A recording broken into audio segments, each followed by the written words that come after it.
Hello, my name is Declan Mulready from the Audi Academy. Today we're going to take a look at the Audi Q7 from a few different points of view. We'll start out with the exterior, then we'll move to the interior, then we'll take a look at safety, next up is performance, and last but not least we'll talk about technology. When we talk about technology, I break that into two different categories. First of all, we'll go through the electronics, and then I talk about the engineering.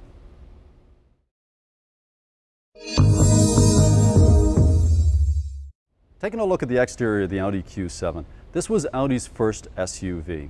From a styling point of view, that posed a little bit of a challenge for a brand that didn't have an SUV before. So what they did was quite simple. Everything above the beltline we styled like one of our Avants.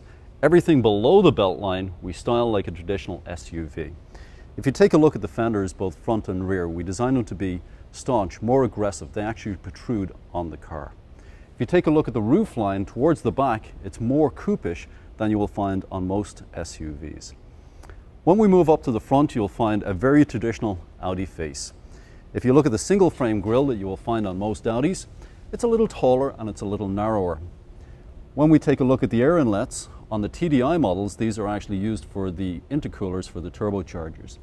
Then when we take a look at the lighting, needless to say, we've built in the LEDs here, which has now become a signature for Audi. When you get the S-Line package, you get more aggressive front and rear fascias. If you decide to take the 21 wheel inch option, you also get wheel arch extensions that stand out just a bit, plus 21 inch wheels that look spectacular on this car. In addition to that, the interior is also upgraded, but we'll talk about that more in a while.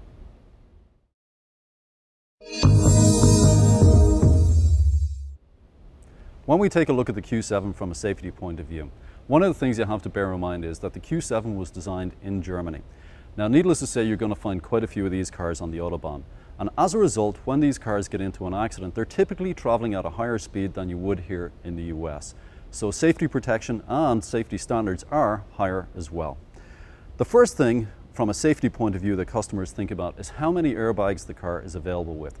And the Q7, it comes with 6 standard airbags, and we have 2 optional airbags for the rear seat passengers as well. However, safety is a lot more than airbags. When you take a look at this car, or any car for that matter, the most important thing from a safety point of view is the structure that the car is actually built around. And in the case of the Q7, it's a very rigid steel safety frame. It starts out in the bottom of the A pillars, moves up past the B pillar.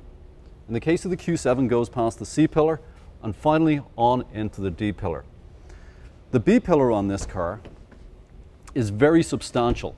One of the benefits that comes with this is, from a side impact protection point of view, when this car gets hit, it spreads the energy sideways instead of letting the energy move in towards the occupants. Now, on most SUVs, you can get your hand to fit around the B pillar. In the case of the Q7, I can't get my fingers to touch. Needless to say, extremely beefy and extremely strong. Next up, from a side impact protection point of view, there's multiple beams in each door. So between the rigid steel safety frame and the beams in the door, and quite a few other things, when this car gets hit side on, instead of the energy trying to move in towards the driver, it actually moves sideways down the car and keeps the energy away from the occupants inside. Next up, when we move to the front of the car, from a safety point of view, one of the greatest challenges that comes with SUVs is the fact that they've got a higher stance than most passenger cars. The challenge with that is, when an SUV runs into a car, its bumper system typically sits higher than the car's bumper system. So it'll run over the rear bumper, and in most cases SUVs actually end up on the roof from reasonable accidents. The Q7 is unusual in the fact that it has one bumper here, so when it hits an SUV, they hit bumper to bumper. But it also has another bumper bar down here, so if it hits a passenger car, now all the safety systems on the passenger car work, and the safety systems on the Q7 work as well. In addition, we have ESP. ESP stands for Electronic Stability Program. And how this system works, very simply, it applies the brake to an individual wheel when it feels that the car is beginning to skid, be it left or right. Now, an additional feature that we have built into the Q7 is it also has a program that will recognize if the car is getting close to a rollover. And in that case, it will brake individual wheels as well to make sure that the rollover does not happen. Another feature that we have on top of ESP is ABS, or anti-lock braking system. Basically what this system does is give the driver full control of the steering even when they're braking 100%. so they can actually get around that object in front of them instead of skidding into it.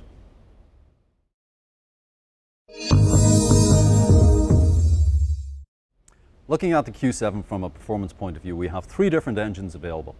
The first one is a 3-litre TFSI motor that produces 272 horsepower and, more importantly, 295 pound-feet of torque that's developed at 2250 RPM. Bottom line, an awful lot of shove at low RPMs. Next up, we have the 3-litre TFSI, and this engine is only available in the S-Line. The engine produces 333 horsepower and 325 pound-feet of torque at a very low 2900 RPM. Next up, we have the 3.0 TDI. This engine develops 225 horsepower, but again, more importantly, 406 pound-feet of torque at an incredibly low 1750 RPM. Coupled to that, we have a new 8-speed Tiptronic transmission. The benefit of the 8 speeds is the engine doesn't have to work as hard to propel the car forward at greater speed. Needless to say, we also get better gas mileage as an added benefit that goes along with this too. Now, power and performance is absolutely nothing without control. And when we move to the Quattro system, we've rearranged it for the 2011 Q7. We've changed the torque split to now be 40% at the front and 60% at the rear. Also, speaking of control, the suspension system in the Q7 is quite advanced. We're using a double wishbone suspension up front and actually the same arrangement down back. The suspension is mounted to a steel subframe which also has rubber bushings, and the benefit of that is it gives you a more comfortable, quieter ride. Next up, stopping the vehicle. Needless to say, the size of the Q7, it has quite a bit of weight behind it. But from a braking point of view, this car is absolutely stellar. Up front we have massive rotors, and we also have 6-piston calipers that clamp down on those rotors to bring the car to a consistent and quick stop. Down back we also have massive ventilated rotors as well.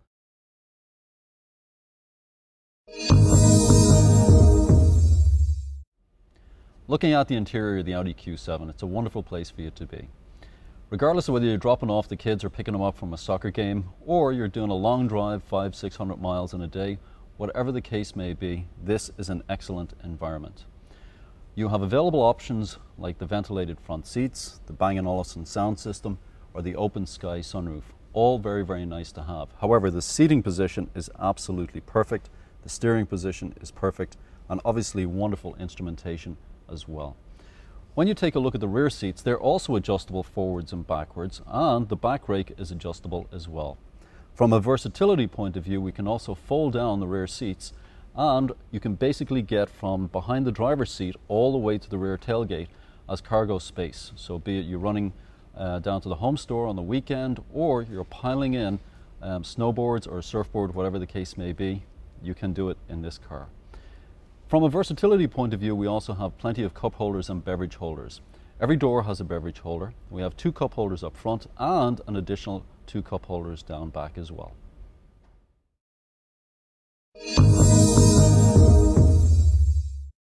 Looking at the Audi Q7 from a technology point of view, I always like to break that into 2 categories. First of all, we have the electronics that are available, and second of all, the engineering that the Q7 is built around. Why don't we start out with the electronics? I've already mentioned that the car is available with the Bang & Olufsen sound system, which is absolutely superb. If you choose not to get that, we also have the Bose sound system available, which sounds very good. We also have the standard Audi system available in this car too. Next up, we have a 3D navigation system with voice recognition and real-time traffic as well. So if you do plan on long journeys, this makes an excellent companion. Next up, we have the MMI system that makes it very easy to interact with the car and pick your options and choose what it is you need to do. Next after that, we have a driver information display that will give you all the information that you would typically need. Miles to empty, time driven, miles driven, and now with the new engines we also have an efficiency meter in here as well. Another available feature for this car is the adaptive cruise control. Now if you plan on spending a lot of time in traffic, this is an excellent option to have. Even when it's turned off, it also has Audi brake guard built into it. So if you get too close to a car in front of you, it actually warns you that you're about to get into an accident.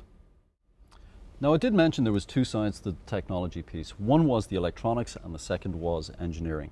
From an engineering point of view, this car is excellent. I've already mentioned that the car was designed in Germany to be used on the Autobahn. We've also found out from a crash point of view the car does exceptionally well. We've also found out from a performance and efficiency point of view, with our new engines the car does very well also. Next up, we have a new form of Quattro in here, rearranged just slightly, but from a grip point of view and also a braking point of view, the car is fantastic as well. We talked about some of the available electronics that were in here, which will make the car extremely comfortable and extremely easy to use while either puttering around town or traveling on a long journey. But when you take all of these things and you put them together, what's unique about the Q7 is the way it goes about doing it. It's very comfortable to drive on long journeys. However, if you were going down a backcountry road, it's also a joy to drive quickly and it feels extremely sporty. Next up is the available towing system on the Q7. Now, if you have the hitch dealer installed, it's rated at £5,500. However, if you have the factory ordered hitch, it's rated at £6,600. Be that a boat or be that a trailer, £6,600 is a very large load to pull. However, the Q7 does it in its stride. It has engines that are very efficient, powerful, but most importantly for towing, very, very torquey. It's got the all-wheel drive system that will give it fantastic grip. It also has the available air ride suspension for larger loads.